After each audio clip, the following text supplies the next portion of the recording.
আপনারা কেমন আছেন? আমরা তো ভালো নাই, কারণ আমাদের নেত্রী উনি খুবই গুরুতর অসুস্থ। সারা দেশ ওনার জন্য দোয়া প্রার্থনা করছে, মন্দির গির্জা সব জায়গা থেকে দোয়া হচ্ছে, এই জন্য আমরা ভালো না। পাশাপাশি অনেক মা বোন আছে যারা ধানের শীষে ভালোবাসে, বিএনপিকে ভালোবাসে, তাদেরও মন খারাপ। যাই হোক, মানুষ জন্ম হলে মৃত্যু, এটা অনিবার্য, এটা মেনে নিতে হবে।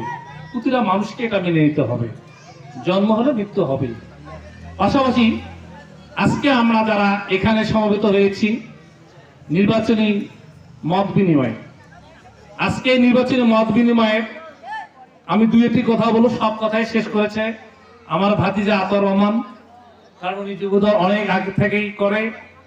সন্ধ্যা থেকে মাগরিবের পর থেকে যে কথাগুলো বলছে মোটামুটি আমার কথাগুলোই শেষ করে দিছে, তাই না?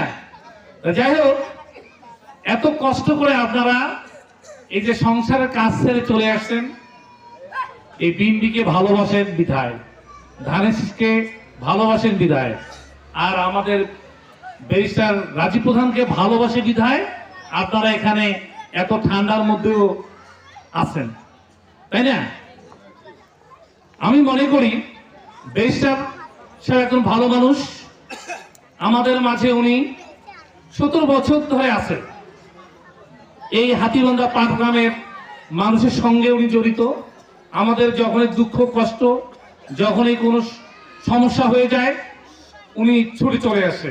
এবং আমি মনে করি আমাদের এলাকায় যা অনেকেই মৃত্যুবরণ করেছে, আমরা যদি ফোন করি, উনি যদি হাতিবান্ধা থেকে বা পাটগ্রামে থাকে, ওই জানাজায় উনি শরীক হয়।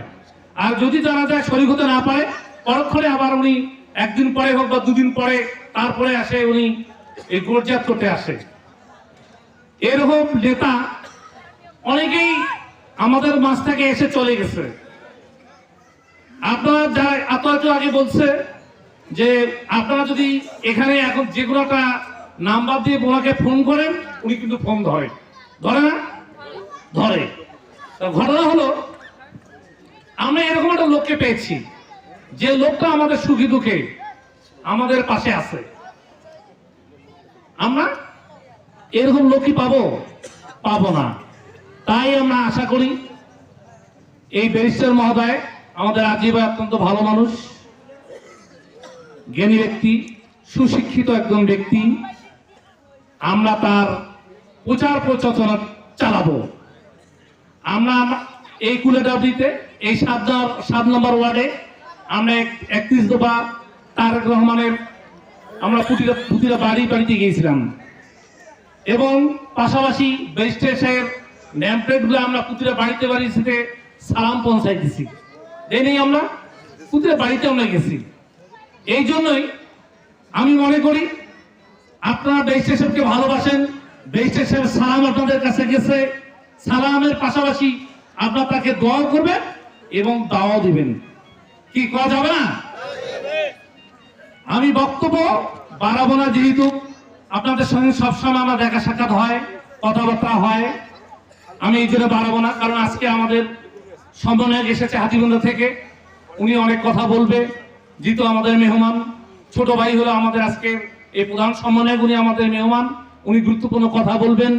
কথা বাড়াবো না।